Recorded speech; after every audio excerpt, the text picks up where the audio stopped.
Hi, Chris Brown of Grandwork Tools. I'd like to tell you about a situation that happens with Steinway Bs, can happen with other pianos too in various ways.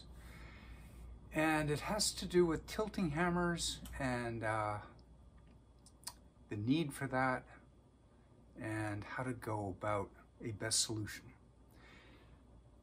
So in this Steinway B and the last one I did and the one before it, I have found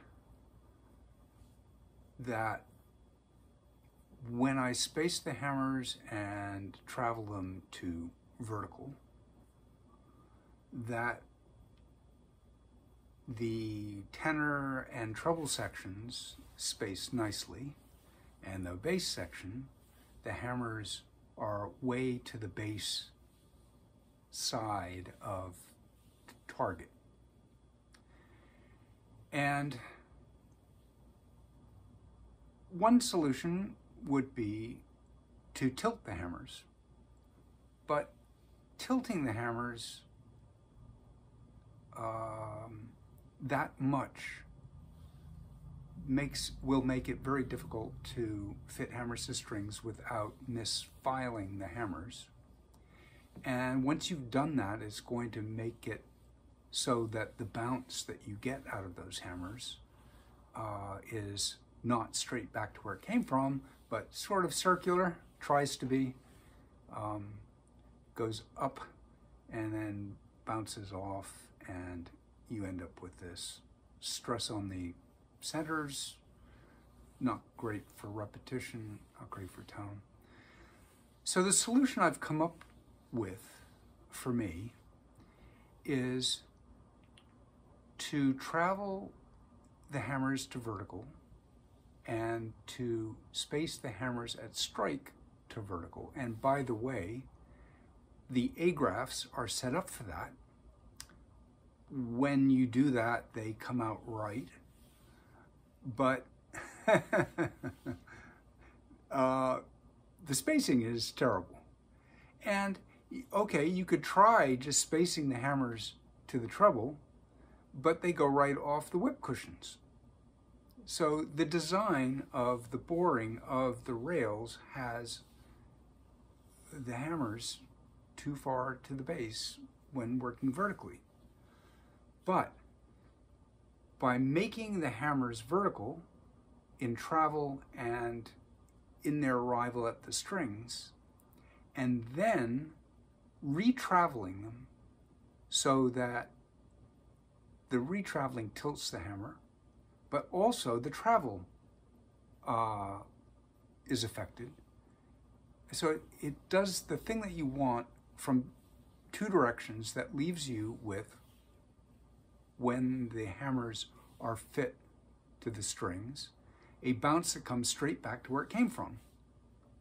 On a slant, but it's a straight bounce. Goes up, hits the strings, and comes back. And you don't have to misshapen the hammers. Now, what it takes is kind of surprising. It's 4 layers of, I use Avery labels, 32 a page, and I make strips that are about 1/8 of an inch wide.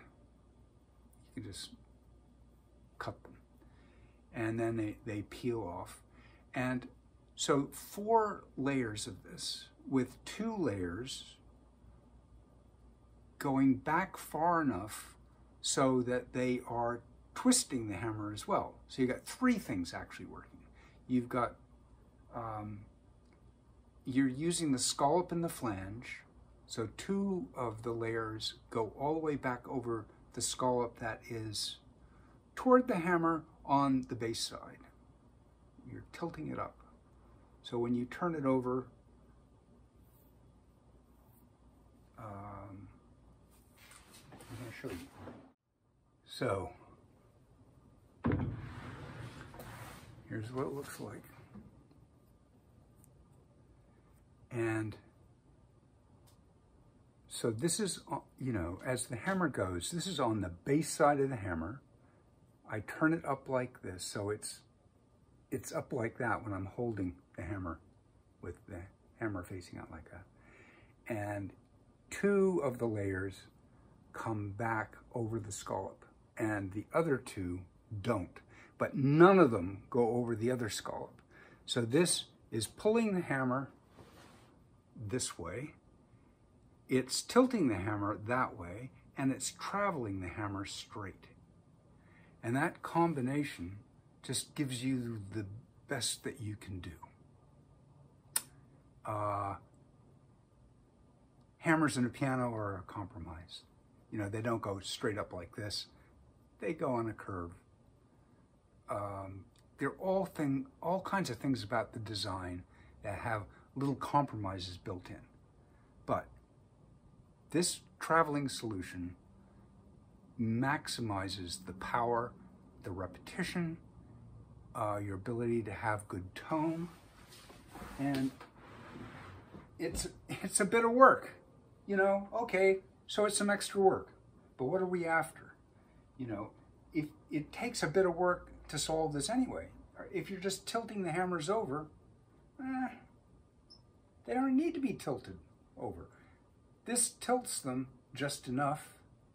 Okay, these have hammers that are wider than the original hammers.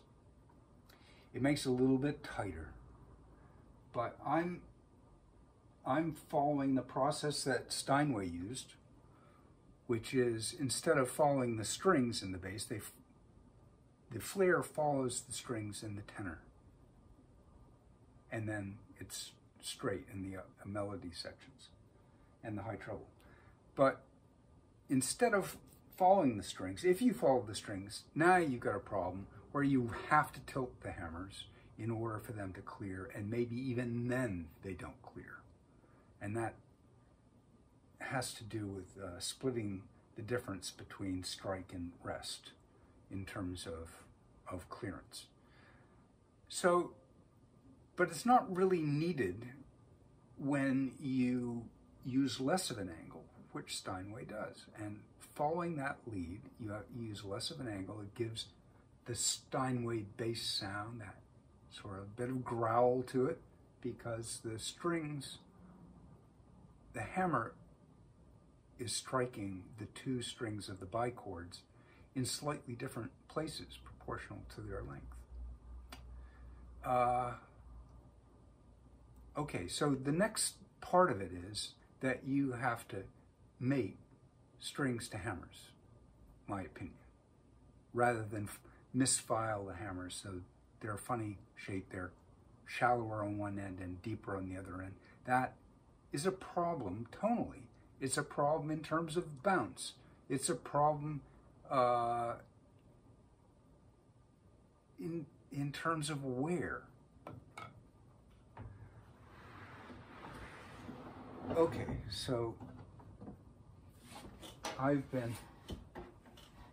got the dampers out. That's another thing. It's a big advantage, but it doesn't have to be this way.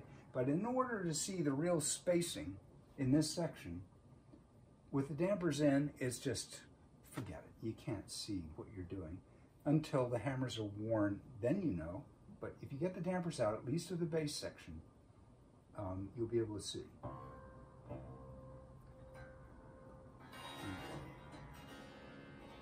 Now I have fit these hammers down to someplace, and I forget where it is.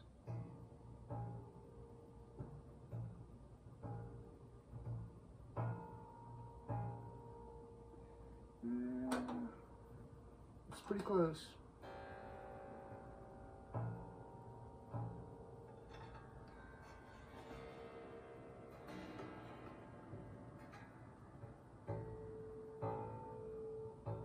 That's not close. Okay, that must be where it is.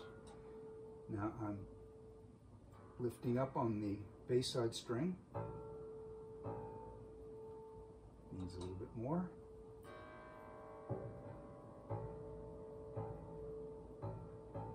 Okay, so now what's happening is that hammer is traveling like that up to the strings. Its surface, which is nicely filed and square to the sides. Strikes both strings simultaneously and has the same bounce off it, and it goes back to where it came, more or less. But a whole lot more than if you just tilt the hammer, misfile, and all of that. So,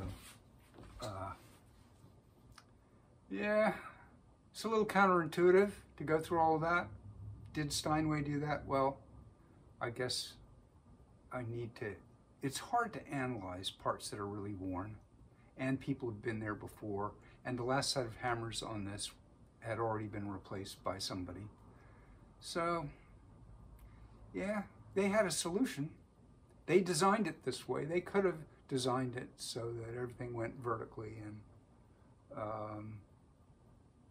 you know, and they spaced properly. Well, when you do this, everything spaces properly and the back checks straighten out. If you tilt, now you've got a weird thing with the back checks too. So my plug for a little extra work,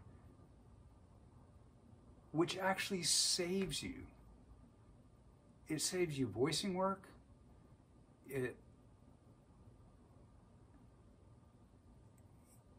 In the end, it's more effective and more efficient, I think. And that's why I do it. So.